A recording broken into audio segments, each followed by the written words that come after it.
première question, on aurait voulu que vous vous présenter en quelques mots et nous dire pourquoi vous avez choisi ce métier. Donc Jean-Marc Groul, je suis directeur du Siquarium, biologiste marin. Alors moi j'ai choisi ce métier il y a bien longtemps, hein. J'ai fini mes études en 1988 à Montpellier, des études de biologie marine d'ailleurs. Et donc ce métier c'était ou l'aquaculture ou l'aquariologie. À l'époque je ne savais pas trop ce que je voulais faire. Et donc bon, j'adorais le milieu marin, j'adorais les animaux, tout simplement. C'était mes études qui m'avaient poussé vers là. Et donc j'ai démarré comme biologiste ici, sans connaître exactement le travail, sans connaître exactement le rôle des aquariums, ni rien. Je suis rentré comme dans un métier. Et petit à petit, bien sûr, avec les années, le métier a évolué, ma position aussi dans l'aquarium. Voilà, et donc j'ai passé toute ma carrière, pour l'instant en tout. Savoir du coup vos missions un petit peu au sein de l'aquarium. En tant que directeur, c'est de la gestion d'entreprise. Donc je fais beaucoup moins de biologie, donc frustré de la biologie. J'en ai fait beaucoup, puisqu'à l'époque j'étais biologiste, puis après j'ai été directeur technique de l'aquarium. Donc c'est moi qui avais en charge tous les animaux, toutes les populations et toute la biologie. Et aujourd'hui, la direction plutôt générale, c'est plus de la gestion. Donc je passe plus de temps à faire des papiers, signer des chèques, faire des bilans et organiser la vie de l'aquarium pour que les biologistes, les médiatrices scientifiques puissent continuer donc leur mission. Vous pouvez nous dire une journée type à vous, puis une journée dans l'aquarium? On démarre par le café le matin.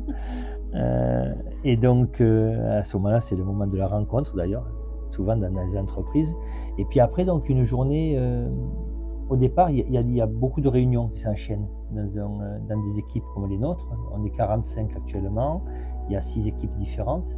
Les équipes de biologie, des aquariums, aquariologie, les équipes de soigneurs animaliers avec les mammifères marins, les équipes administratives, les équipes marketing, les équipes boutiques, accueil. Donc il y a beaucoup d'équipes différentes et donc on a un planning qui est établi et souvent on a au moins une réunion par jour avec une des équipes pour faire le point, se fixer des objectifs, vérifier si ce qu'on s'était fixé avant ont été atteints.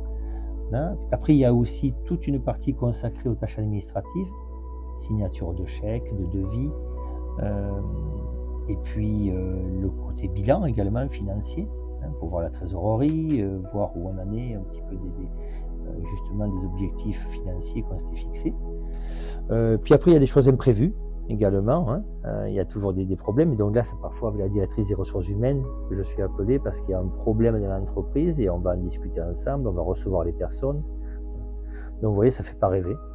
Par contre, les autres beaux métiers, c'est celui de biologiste justement, qui travaille avec les animaux, celui que j'ai fait, qui est un métier fabuleux, en contact avec les animaux justement, et assez particulier aussi aquarium parce qu'il y a beaucoup de travail sur l'extérieur également. Vous voyez, ce sont des journées qui sont parfois avec des tâches habituelles et parfois avec des tâches d'urgence qu'on n'a pas prévues. Je vous passe beaucoup d'autres choses. Il y a aussi des journées où on va partir sur le milieu marin pour aller plonger et peut-être collecter quelques animaux.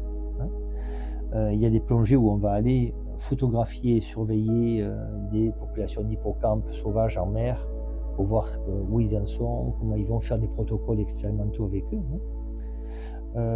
Et puis parfois du transport également, d'aquarium, entre un aquarium et un autre aquarium, pour amener des coraux, amener des poissons, etc. Oui, beaucoup de tâches, c'est très diversifié. Voilà, donc je ne vous ai pas tout dit parce que je ne m'arrêterai pas, mais voilà, donc il y a beaucoup de travail dans la vie d'un soigneur tout au long de la journée. Ok, et avez-vous un message à transmettre aux visiteurs par rapport à l'aquarium? De toute façon, on a beaucoup de messages. Un aquarium, c'est un vrai outil de médiation. C'est ça le vrai rôle d'un aquarium. Les gens viennent pour voir les animaux. Au départ, la plupart des visiteurs, ce qui déclenche leur visite, c'est venir voir des animaux qu'on n'a pas l'habitude de voir. Et donc, de découvrir ces animaux, il reste un côté fantastique pour lequel la visite est déclenchée. Une fois que le visiteur est ici, qu'il est venu pour ça, nous, au niveau biologie, on a envie de leur donner des informations.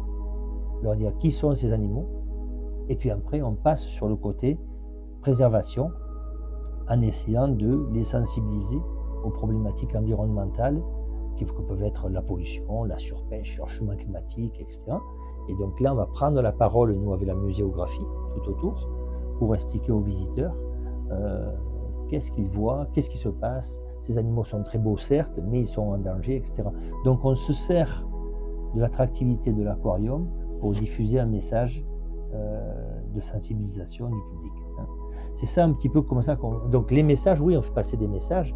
Les messages qu'on fait passer, c'est la beauté du milieu marin qu'il faut bien sûr préserver. Donc souvent on dit apprendre en s'amusant, c'est un petit peu notre leitmotiv pour mieux préserver. Ça c'est une phrase qu'on utilise beaucoup. Les gens viennent ici, découvrent, c'est festif, c'est plaisant. Derrière, on apprend et pour mieux protéger le milieu. Donc c'est ce qu'on essaie de faire ici en tout cas.